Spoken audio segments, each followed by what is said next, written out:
유난히 오싹한 이야기를 좋아하는 일본에는 별의 별 괴담들이 있습니다. 오늘 주간학당은 지금도 으스스한 도시전설로 떠돌고 있는 어느 끔찍한 실제 사건 하나를 소개하겠습니다. 구독과 좋아요 고맙습니다.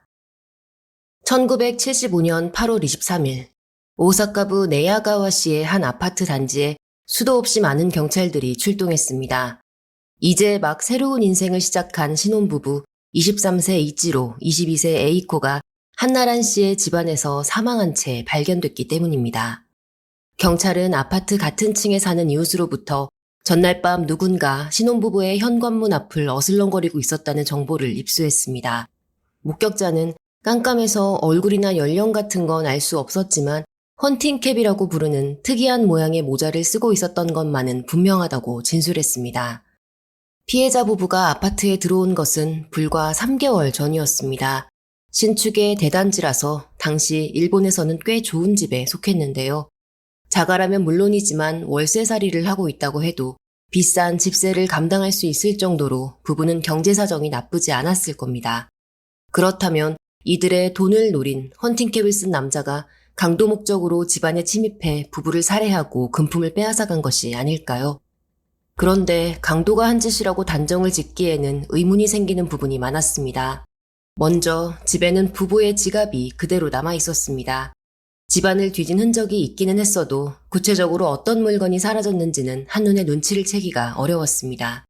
무엇보다 강도의 짓인지를 의심하게 하는 것은 너무도 처참하게 쓰러진 부부의 모습이었습니다. 두 사람은 모두 온몸이 도끼로 찍혀 있었는데요. 남편 이치로는 허리에 정통으로 도끼를 맞아 제대로 반항조차 하지 못하고 일격에 쓰러진 것으로 보였습니다. 범인은 척추를 다쳐 일어나지 못하는 이치로의 몸 위에 올라타 어깨며 목이며 도끼로 마구잡이로 찍어 건장한 젊은 남자를 손쉽게 제압한 듯 했습니다. 아내 에이코는 그보다 훨씬 심했습니다. 그녀는 현관문 바로 앞에서 엎드려 쓰러진 채 발견이 됐습니다. 문 밖으로 탈출을 시도했지만 성공을 하지 못한 것입니다. 더욱 경악스러운 점은 사망한 에이코의 몸 상태였습니다.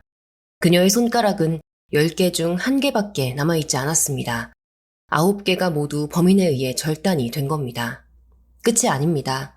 에이코는 양 발목까지 모두 절단돼 두 발이 몸에서 완전히 떨어져 나가 있었습니다. 그런데도 그녀는 필사적인 힘을 다해 괴한이 집을 떠나자마자 남아있는 손가락 하나로 경찰에 전화를 걸어 신고를 했습니다. 그리고는 다시 기어서 현관문 쪽으로 향했던 거죠. 에이코는 신체가 잘려나간 상황에서도 남편과 자신의 목숨을 구해보려 말 그대로 사력을 다하다가 결국 허망하게 세상을 떠나고 말았습니다. 당시 어렴풋한 의식을 겨우겨우 붙잡고 있던 남편 이치로는 출동한 경찰에게 범인은 남자 한 명이라는 말만 남긴 채 그대로 아내의 곁을 따라갔습니다. 금품이 목적인 강도가 이렇게까지 피해자들을 난도질하고 달아날 이유가 있을까요? 게다가 이 집 현관문이나 창문에는 강제 혹은 억지로 열린 흔적이 전혀 없었습니다. 부부가 문단속을 깜빡하지 않은 이상 범인이 열쇠로 문을 열고 들어왔거나 부부 중 누군가가 문을 직접 열어주었거나 둘 중 하나임이 분명했습니다. 이제 경찰의 수사 방향은 강도에서 원한으로 변경되었습니다.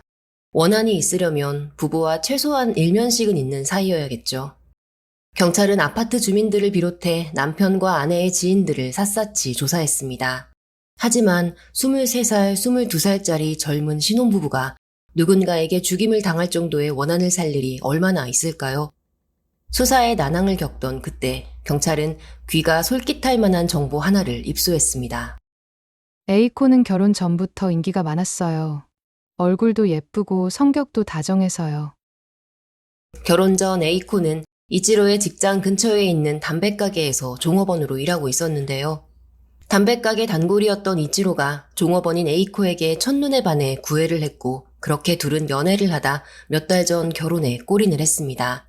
중요한 점은 담배가게의 여러 손님들이 예쁘고 친절한 여자 종업원 에이코를 남몰래 혹은 대놓고 사모하고 있었다는 사실입니다. 이미 동네에서는 그 남자들 중 한 명이 앙심을 품고 신혼부부의 집으로 쳐들어가 두 사람을 살해했다는 말까지 떠돌고 있었습니다. 그래서 경찰은 에이코의 어머니를 찾아갔습니다. 부부의 아파트 근처에 살고 있던 어머니는 자주 딸의 집에 들러 살림을 도와주고는 했습니다. 집 열쇠를 따로 가지고 있을 만큼 딸 부부와 친밀하게 지내고 있었는데요. 경찰은 어머니에게 A코의 남자 관계에 대해 조심스럽게 물었습니다. 어머니는 흐르는 눈물을 애써 참으며 대답했습니다. A코는 결혼 전에 남자 한 명 사귄 적이 없어요. 수줍음이 많은 아이라서요. 딸을 좋아했던 남자들은 있었지만 괴롭힘을 당하지는 않았던 것 같아요. 만약 그랬다면 가족들한테 얘기를 했을 거예요. 수상한 남자가 맴돌고 있다는 말도, 모르는 남자에게 위협을 받았다는 말도 어머니는 딸에게 들은 적이 없었습니다. 신혼집 열쇠를 공유할 정도로 친밀한 사이인 모녀인데 그런 해프닝이 있었다면 바로 이야기를 했을 겁니다. 그런데 수사진도 그리고 여러분과 저도 잠시 잊고 있던 경우의 수가 하나 있죠. 바로 현관문을 부부가 안에서 열어준 게 아닌 범인이 밖에서 열쇠로 열고 들어갔을 가능성입니다. A코의 어머니는 딸의 집 열쇠를 가지고 있었습니다. 그렇다면 설마 어머니가 범인인 걸까요? 어머니가 밤늦게 부부의 집에 침입해 사위와 딸을 도끼로 내리찍어 죽였을까요? 당연히 아니겠죠. 숨을 거두기 전 남편 이치로가 범인은 남자 한 명이었다고 말했으니까요. 남자 한 명이라는 지칭을 볼 때 침입자는 이치로가 모르는 사람일 확률이 높습니다. 장모님 혹은 다른 처가댁 식구가 범인이었다면 그 정체를 경찰에게 곧바로 말했을 겁니다. 경찰은 A코의 어머니로부터 부부의 집 열쇠를 넘겨받았습니다. 그리고 죽은 부부의 집에 있던 남편의 것과 아내의 것까지 경찰서로 가져와 총 3개의 열쇠를 나란히 놓았습니다. 모두가 빤히 열쇠를 보던 그때 누군가 불쑥 말했습니다. 모양이 다른데요? 정말 그랬습니다. 정확히는 열쇠 손잡이 부분이었는데요. 부부의 열쇠 2개는 모양이 같았지만 A코의 어머니가 갖고 있던 열쇠만 달랐습니다. 그게 왜요? 열쇠 가게에서 복사했겠죠. 맞습니다. 부부가 자기들이 갖고 있던 열쇠를 하나 더 복사해 어머니에게 줬다면 디자인은 얼마든지 달라질 수 있습니다. 가게마다 취급하는 제품이 제각각이니까요. 복사를 한 개만 했을까요? 여러 개 했을 수도 있잖아요. 집 열쇠를 여러 개 복사해서 어디에 써요? 어머니 말고 다른 친한 사람들한테도 주지 않았을까요? 아무 때나 놀러 오라고요. 에이, 대학생 자취방도 아니고 신혼집인데 설마 그랬겠어요? 부부가 굳이 열쇠를 여러 개 복사했을 리 없다는 건 알았지만 경찰은 지푸라기라도 잡는 심정으로 일단 부부가 방문할 만한 열쇠 가게를 돌아다녀 봤습니다. 그런데 어느 가게에서도 도움이 될 만한 정보는 얻지 못했습니다. 아니, 그 정도가 아니라 열쇠 자체를 아는 사람이 없었습니다. 젊은 남자 또는 젊은 여자가 복사해가지 않았는지 잘 생각을 해보라고 해도 열쇠 가게 직원 그 누구도 이치로나 에이코를 떠올리지 못했습니다. 부부가 아파트에 들어온 건 고작 3개월 전입니다. 열쇠 복사를 한 날도 길어봐야 3개월 안쪽이겠죠. 그런데 왜 어느 가게에서도 이 열쇠에 대한 정보가 나오지 않는 걸까요? 수사진은 답답해서 속이 터질 것 같았는데요. 집주인도 열쇠를 갖고 있지 않을까요? 집주인? 집주인은 신혼부부 아니야? 월세 살잖아요. 그 아파트 주인은 따로 있어요. 뭐라고? 그럼 그 주인이 범인일 수도 있는 거잖아. 그제야 경찰은 헐레벌떡 부부가 월세를 살던 아파트의 집주인인 다나카를 용의선상에 올리고 그와 만날 시도를 했습니다. 집주인이라면 열쇠를 가지고 있어도 이상한 일이 아니었습니다. 그런데 부동산과 연락이 닿자마자 수사진 사이에서 집주인 범인설은 금세 사그라들고 말았습니다. 다나카와 그의 아내, 큰아들, 작은아들이 전부 네야가와에서 멀리 떨어진 지역에서 살고 있었기 때문입니다. 다니던 직장에서 급하게 타 지역으로 발령이 난 다나카는 네야가와의 아파트를 비워놓느니 2년간 월세를 주기로 했습니다. 그렇게 집에 들어온 사람이 바로 이치로 에이코 부부였던 겁니다. 경제적으로 여유가 있던 다나카는 신혼부부를 응원하는 마음으로 시세보다 무척 저렴한 가격의 아파트를 빌려줬고 덕분에 이치로와 에이코는 크고 고급스러운 아파트에서 신혼생활을 시작하는 행운을 누릴 수 있었습니다. 이사한 지 불과 3개월 만에 처참하게 살해되는 비극을 맞이할 거라고는 집을 빌린 신혼부부도 집을 빌려준 다나카 가족도 상상조차 하지 못했을 겁니다. 다나카 선생님, 혹시 아파트 열쇠 가지고 계십니까? 아니요. 3개 다 이치로 씨 부부에게 넘겼습니다. 3개요? 2개가 아니고요. 다나카를 찾아가 질문을 하던 형사는 예상 밖의 대답에 당황을 했습니다. 수사진은 모양이 똑같은 부부의 열쇠 2개가 집주인에게 받은 것이고 딸이 그 열쇠를 복사해서 어머니에게 건넸을 것이라 생각했습니다. 그런데 애당초 다나카가 신혼부부에게 넘긴 열쇠가 총 3개였다는 겁니다. 3개 중에 1개만 모양이 다르던데 이유를 아십니까? 원래는 3개가 다 똑같았는데 지금은 하나만 다를 겁니다. 제가 열쇠를 잃어버려서 새로 복사를 했거든요. 꽤 오래됐어요. 한 1년쯤 전입니다. 형사는 잠시 안테나를 곤두세웠지만 이내 실망을 했습니다. 열쇠 가게를 열심히 탐문했는데도 정보가 나오지 않았던 것은 복사를 한 사람이 신혼부부가 아닌 집주인 다나카였기 때문이었습니다. 그러나 1년 전에 잃어버린 열쇠가 지금의 이 사건까지 연결됐을 가능성은 아무래도 희박해 보였습니다. 결국 집주인을 용의자에서 배제시키는 것 말고는 경찰에겐 아무런 소득이 없었는데요. 그런데 형사님, 뜬금없지만 제가 신고한 사건은 아직 조사가 안 끝났습니까? 갑작스러운 질문에 어리둥절해진 형사가 무슨 말이냐고 반문을 했습니다. 그러자 다나카는 한숨을 푹 쉬더니 누군가 자신이 잃어버린 신용카드를 함부로 긁고 다녀 피해 금액만 1,000만 원이 넘었다면서 신고를 했는데도 경찰이 아직 범인을 안 잡아준다고 하소연을 하기 시작했습니다. 카드는 언제 분실하셨습니까? 마찬가지로 1년 전입니다. 지갑을 통째로 잃어버렸거든요. 면허증, 신용카드, 집 열쇠, 가족 사진 전부 다 들어 있었습니다. 순간 형사의 머릿속에 반짝 전구가 켜졌습니다. 열쇠로 무슨 짓을 했든 안 했든 다나카의 지갑을 주워 신용카드를 긁은 사람은 무조건 아파트 열쇠도 습득을 했을 겁니다. 형사는 일단 이자를 잡으면 뭐라도 새로운 단서를 찾아낼 수 있을 것이라 확신했고 다나카에게 지갑을 어디서 잃어버렸는지 아느냐고 물었지만 그는 짐작조차 가지 않는다고 대답했습니다. 괜찮습니다. 이제부터 찾으면 되니까요. 노가다, 아니 발품을 팔아서요.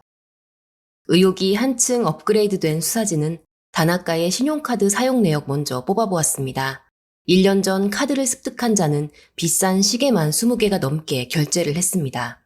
판매한 매장들을 찾아가 탐문한 결과 직원들 대부분 남자 1명이 와서 사간 것 같다고 답했습니다. 남자 1명, 경찰을 바짝 긴장시키는 단서가 아닐 수 없었습니다. 여기서 잠깐 퀴즈입니다. 그렇다면 이 시계남은 고가의 물건을 들고 어디로 향했을까요? 주간악당 구독자시면 금방 맞히셨을 겁니다. 정답은 바로 전당포입니다. 전당포 거래를 하려면 2가지가 필요했습니다. 하나는 신분증, 하나는 지문입니다. 아시다시피 일본은 주민등록증이 없고 주민등록번호도 없습니다. 그러니 1970년대 당시 전당포에 물건을 맡기려면 운전면허증이나 여권, 못해도 사원증이나 학생증 정도는 내보여서 직원에게 내가 맡기는 물건이 작물이 아닌 안전한 물건임을 어필해야 했습니다. 그런 다음에 서류에 인적사항을 기입하고 엄지로 지장까지 찍어야 비로소 돈을 건네받을 수 있었습니다. 워낙 수상한 물건을 파는 사람이 많으니 절차가 이렇게 깐깐했던 겁니다. 경찰은 전당포의 시스템에서 범인을 색출할 방법을 착안했습니다. 시계남이 전당포에 물건을 맡기면서 진짜 자기 신분증을 내밀 리가 없을 겁니다. 그럼 누구의 것을 내밀었을까요? 아주 높은 확률로 다나카의 지갑에 있던 면허증이나 사원증을 내밀지 않았을까요? 물론 서류의 인적사항 칸에도 이름을 다나카로 적었겠죠. 그런 다음 엄지에 인주를 묻혀 지장을 찍었을 겁니다. 다른 건 다 조작해도 지문은 조작을 할 수가 없습니다. 그러니 다나카 이름으로 작성된 서류만 찾으면 저절로 이 시계남, 아니 신혼부부 살해사건의 유력 용의자의 신원을 확보할 수 있게 됩니다. 충분히 발품팔 가치가 있는 일이었습니다. 수사진은 곧바로 지역 전당포를 전수조사했고 마침내 1년 전쯤 집주인 다나카의 이름으로 시계가 거래됐던 곳을 찾아냈습니다. 경찰이 전당포 사장으로부터 손님이 작성한 서류를 받아들던 그때였습니다. 이놈 이거 100% 전과자인데? 어떻게 서류만 보고 시계남이 전과자인 것을 알았을까요? 바로 지장이 찍힌 모양 때문이었습니다. 일부러 엄지를 슬쩍 비비면서 찍어 종이에 남는 지문을 뭉개버리는 수법을 썼던 겁니다. 교도소에서 선배가 후배한테 전수해주는 그들만의 꼼수였습니다. 전과자의 지문은 경찰이 보관을 하고 있으니 언제 어디서든 만전을 기해야 한다면서요. 다른 여러 전당포에서도 시계 거래의 흔적이 발견됐지만 지장은 전부 비틀린 채 찍혀 있었습니다. 이번에도 용의자 확보에 실패하는 줄 알았던 경찰. 그런데 가뭄의 단비 같은 소식이 들려왔습니다. 어느 전당포에서 웬일로 시계남의 온전한 지문이 나온 겁니다. 깐깐한 전당포 시스템보다 10배는 더 깐깐한 사장님 덕분이었습니다. 시계남이 일부러 지문을 뭉개는 게 티가 나니까 지장을 제대로 찍지 않으면 거래를 안 하겠다고 으름장을 놓았다는데요. 결국 시계남은 울며 겨자 먹기로 자신의 지문을 고스란히 남겨야만 했고 사장님 덕택에 신바람이 난 경찰은 재빨리 지문 조회를 해서 이미 전과를 갖고 있던 용의자의 신원을 깔끔하게 밝혀냈습니다. 같은 지역에 살고 있는 39세 택시 운전사 와타나베 케니치였습니다. 부부가 살해를 당하고 약 4개월이 지난 1975년 12월 7일 경찰은 와타나베 케니치를 체포했습니다. 혐의는 일단 강도나 살인이 아닌 점유 이탈물 횡령, 즉 신용카드 무단 사용이었는데요. 전당포에서 나온 지문 때문이라도 와타나베는 남의 카드로 시계를 사서 되판전만은 부인을 할 수가 없었습니다. 그는 집주인 다나카를 택시 손님으로 태웠고 그가 지갑을 흘리고 간 바람에 이를 주워서 신분증과 신용카드를 꺼내 마음대로 사용했다고 진술했습니다. 나머지는 지갑 통째로 어딘가에 던져버렸기 때문에 뭐가 들어있었는지도 기억이 나질 않는다고 했고 그러니 신혼부부 살인사건과 자신은 전혀 관계가 없다고도 했습니다. 하지만 경찰은 와타나베가 이 사건을 저지른 범인이라는 것을 확신했습니다. 그의 주장대로 신용카드와 신분증만 빼놓은 채 열쇠가 든 지갑을 어딘가에 버렸다면 알 수 없는 누군가가 지갑을 주었어도 열쇠는 범행에 사용될 수가 없습니다. 열쇠에 집 주소가 적혀 있는 건 아니니까요. 주소는 오직 와타나베가 빼간 다나카의 신분증에만 적혀 있었습니다. 와타나베가 아닌 다른 사람은 그 열쇠가 어느 집 열쇠인지 알 수 없으니 아예 침입 자체가 불가능합니다. 그렇지만 이 정도의 이유로 와타나베를 신혼부부 살인범이라면서 검찰에 올릴 수는 없었습니다.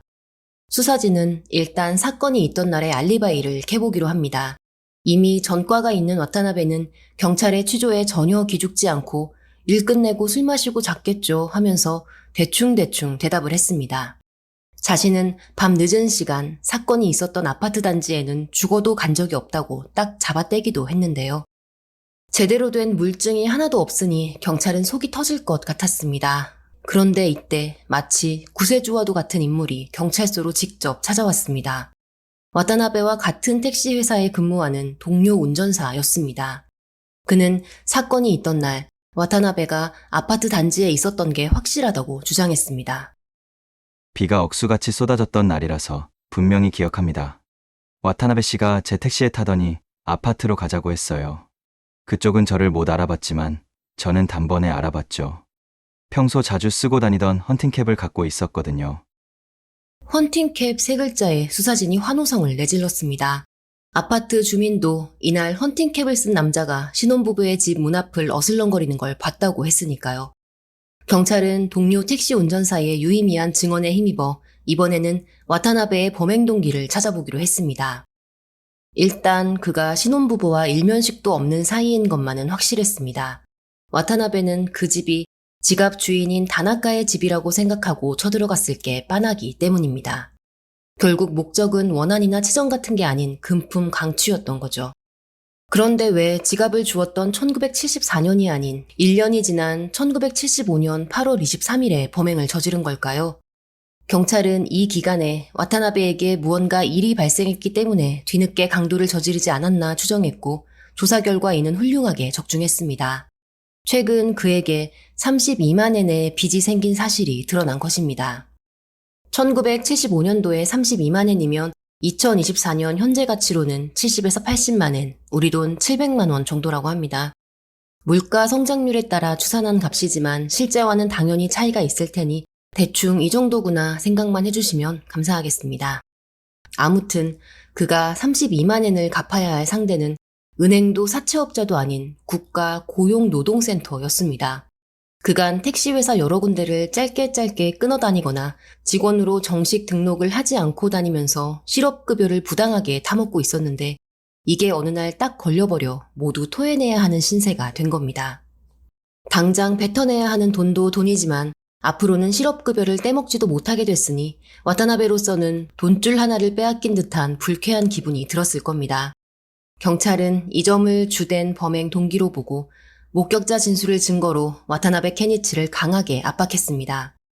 70년대 일본 경찰이 용의자를 말로만 곱게 조졌을 리는 없을 것 같고 진실의 방이라도 들어갔다 나왔는지 와타나베 케니치는 체포 한 달 만에 끝내 자신이 신혼부부를 도끼로 살해했음을 실토했습니다. 다음은 그가 진술한 사건의 전말입니다. 1974년 집주인 다나카의 지갑을 주운 와타나베는 남의 신용카드를 마구 긁으며 신나게 시계 되팔렘 짓을 하고 다녔습니다. 그러나 얼마 지나지 않아 카드는 분실 신고로 인해 정지가 됐고 와타나베는 다시 다나카의 지갑에 신용카드와 신분증을 넣은 뒤 차 안 글러브 박스에 아무렇게나 던져두었다고 하는데요. 해가 바뀌어 1975년 와타나베는 실업급여 부정수급이 발각돼 32만 엔의 빚을 지게 되었습니다.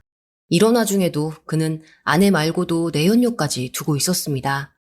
그런데 어느 날 이 내연녀가 사는 동네에서 줄줄이 강력범죄가 발생을 했고 불안한 치안에 겁을 먹은 내연녀는 와타나베에게 집을 옮길 돈이 필요하니 빌려달라는 부탁을 합니다. 말이 좋아 빌려달라는 부탁이지 사실상 그냥 내놓으라는 소리랑 마찬가지입니다. 가뜩이나 32만 엔 때문에 골치가 아파 죽겠는데 애인까지 이렇게 징징거리니 와타나베는 짜증이 정수리까지 차올랐습니다. 어디 돈 나올 구멍 없나 곰곰이 생각하던 그는 문득 글러브 박스 안에 넣어두었던 다나카의 지갑을 떠올리는데요. 중산층이 모여 사는 대단지 아파트인 만큼 집안에 금품도 꽤 있을 게 분명했습니다. 결국 와타나베는 지갑 안에 있는 열쇠로 다나카의 집에 들어가 도둑질, 아니 강도질을 하기로 결심합니다. 신분증에 주소가 적혀 있으니 아파트 동호수를 알아내는 것은 별 문제가 되지 않았습니다. 문제는 이 집 가족 구성원이었습니다. 지갑에 끼워져 있는 가족 사진을 보니 다나카에게는 중고등학생 정도로 보이는 건장한 아들내미가 둘이나 있었습니다. 성인 남성 1명, 10대 남성 2명, 총 3명을 혼자 제압하고 금품을 훔쳐 무사히 도주할 수 있을지를 따져보면 사실상 불가능한 일에 가까웠습니다. 그래서 와타나베는 철물점으로 가 도끼 한 자루를 샀습니다. 칼보다 훨씬 치명상을 입히기 수월한 범행도구이기 때문입니다. 다시 말해 와타나베는 다나카의 가족들을 단지 위협만 하는 데에 그치지 않고 다치게 할 혹은 죽게 할 생각까지 이미 갖고 있는 상태였습니다. 한순간에 악마로 돌변한 그는 비가 억수같이 쏟아지던 8월 23일의 어두컴컴한 밤 다나카의 집 현관문 앞으로 향합니다. 그런데 그만 깜짝 놀라고 마는데요. 뭐야? 다나카 집이 아니잖아. 아파트 현관문에는 다나카라는 이름 대신 이치로, 에이코라는 이름이 붙어 있었습니다. 다나카 가족이 이미 이사를 했구나 충분히 짐작을 할 수 있었죠. 와타나베는 이치로와 에이코라는 사람에 대한 정보가 전혀 없었습니다. 이치로, 에이코 말고도 이 집에 몇 명이 더 살고 있을지 모를 일이니 도끼 한 자루로 범행을 성공하기엔 어림없을 수도 있었습니다. 와타나베는 열쇠를 꽂아야 하나 말아야 하나 망설였습니다. 이때 현관문 앞을 서성이던 그의 모습을 아파트 이웃이 우연히 목격했던 것입니다. 범행 계획이 흐트러졌으면 운명이다 생각하고 마음을 접으면 그만인 것을 이미 눈에 뵈는 게 없는 와타나베는 에라 모르겠다 하는 심정으로 현관문에 열쇠를 꽂았습니다. 그러자 찰칵 문이 너무도 쉽게 열렸습니다. 집 안으로 들어간 와타나베는 이곳저곳을 마구 뒤지며 금품을 찾았지만 예상했던 것보다 별로 가져갈 만한 게 없었습니다. 당연합니다. 이 집에는 이제 막 사회생활을 시작한 23살, 22살의 어린 신혼부부가 살고 있었으니까요. 집주인이 월세를 조금만 받아서 이 집에 사는 거지 형편이 넉넉해서 사는 것은 결코 아니었습니다.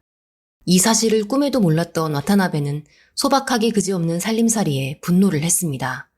그러다 이상한 소리를 듣고 잠에서 깬 남편 이치로와 거실에서 맞닥뜨렸고 도끼로 그의 등을 내리쳐 척추를 끊어 쓰러뜨린 뒤 몸 위에 올라타 마구잡이로 상해를 입혔습니다. 곧이어 아내 에이코도 잠에서 깨 거실로 나왔습니다. 이미 시체처럼 축 늘어진 남편의 모습에 너무 놀라 허옇게 질려버린 그녀를 와타나베는 마찬가지로 도끼로 공격해 바닥에 쓰러뜨렸습니다. 몸 위에 올라탄 강도는 통장과 도장이 어디에 있는지를 물었지만 에이코는 입을 꼭 다물고 가르쳐주지 않았습니다. 그러자 와타나베는 상상도 하기 싫을 만큼 끔찍한 짓을 자행합니다. 에이코의 손가락을 도끼로 하나씩 하면서 통장과 도장이 어디에 있는지를 계속해서 물었던 겁니다. 손가락 9개가 떨어져 나가고 마지막 하나가 남았을 때 와타나베는 혼절하다시피 한 에이코에게 화가 났는지 이번엔 도끼로 그녀의 한쪽 발목을 쳤습니다. 그런데도 아무런 대답이 없자 다른 한쪽마저도 쳤습니다. 양발과 손가락 9개가 잘려나가자 에이코의 몸에서는 어마어마한 혈액이 흘러나왔습니다. 경악스럽게도 와타나베는 그 광경을 보며 성적 욕구를 느꼈고 에이코에게 강간을 시도했으나 바닥에 가득한 혈액 때문에 자꾸 미끄러져서 실패를 했습니다. 그는 대신 손으로 에이코의 몸을 실컷 유린합니다. 그렇게 2-3시간 정도가 지나고 재미가 시들해지자 가지고 간 도끼를 챙겨 집 밖으로 유유히 걸어 나갔습니다. 사람이 사람에게 한 짓이 맞는지 도저히 믿기지가 않을 지경입니다. 와타나베는 몰랐겠지만 남편도 아내도 이때까지 숨이 좀 붙어 있었습니다. 발이 없어 걸을 수 없게 된 아내는 필사적으로 기어서 전화기 앞으로 다가가 하나 남은 손가락으로 숫자 110을 눌렀습니다. 마지막 남은 힘을 쥐어짜내 신고를 마쳤지만 그녀는 경찰이 도착하기도 전에 과다출혈로 사망을 했습니다. 제발 남편이라도 살아남아 주기를 얼마나 바랐을까요? 하지만 남편도 끝내 아내를 따라 목숨을 잃었습니다. 범인은 남자 한 명이라는 세상에서 가장 슬픈 유언을 남긴 채 젊고 아름다웠던 신혼부부는 그렇게 같은 날 같은 공간에서 짧은 생을 마감하고 말았습니다. 와타나베는 아파트 열쇠를 단지 내 풀밭에 던져버렸다고 했고 경찰은 즉시 단지를 수색해 증거품을 확보했습니다. 범인만이 아는 열쇠를 버린 장소를 본인 입으로 실토한 이상 와타나베 케니치가 신혼부부를 살해했음은 의심의 여지가 없었습니다. 한술 더 떠 와타나베는 경찰 조사 과정 중 이런 말까지 합니다. 현관문에 체인만 걸려 있었어도 그런 짓까지는 안 했을 겁니다. 와타나베는 현관문이 열리지 않았다면 범행은 저지르지 않았을 거고 자신이 철창 신세가 되지도 않았을 거라면서 피해자 부부를 책망하는 듯한 어이없는 태도를 보였습니다. 그의 이런 발언이 언론에 보도되자 와타나베 케니치는 오사카 지역뿐만 아니라 일본 전역에서 여론의 비난과 원망을 사게 됐는데요. 일본은 사람을 3 이상 죽이면 아주 특별한 경우를 제외하고는 무조건 사형입니다. 이는 바꿔 말하면 사람을 2명 죽인 피고인에 대해서는 재판부가 형량 고민을 많이 해야 한다는 뜻이기도 한데요.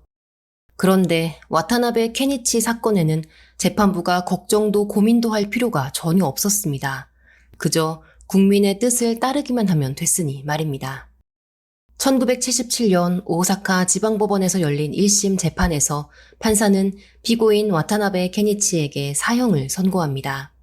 범행 동기는 저급했고 범행 방법은 잔인하였으며 범행 이후 반성하는 태도도 보이지 않았기 때문입니다. 지능도 정상 수준의 별다른 정신질환도 앓고 있지 않으니 심신미약 같은 게 통할 리도 없었습니다.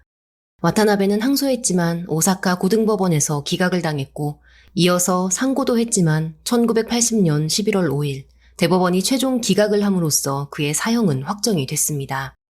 이후 8년이 지난 1988년 6월 16일 와타나베 케니치는 형 집행으로 이 세상에서 영원히 추방되었습니다. 법을 다루는 자들의 단호하고 엄격했던 결정이 이치로 씨와 에이코 씨를 사랑했던 모든 사람들에게 조금이나마 위로가 되었기를 바랍니다. 부부의 명복도 간절히 빌겠습니다. 지금도 일본에서는 열쇠를 잃어버리면 살해를 당한다라는 도시전설이 떠돌아다닌다고 합니다. 아마 이 사건으로 인해 생긴 괴담 같은데요. 열쇠를 잃어버리는 아주 사소한 실수가 어떻게 이런 처참한 결과까지 낳을 수 있었는지 생각할수록 놀랍고 안타깝습니다. 여러분도 열쇠 관리, 비번 관리 잘 하시고 문단속도 늘 꼼꼼하게 하시기를 바랍니다. 이제 여름이라 창문 열 일이 많으니까 자기 전에 창문 단속하시는 것도 잊지 마시고요. 오늘의 주간학당은 여기서 마무리합니다. 흥미로운 콘텐츠들이 많이 준비되어 있으니 구독 버튼 누르시고 채널에도 종종 방문해 보시기를 권합니다. 시청해주신 여러분 고맙습니다.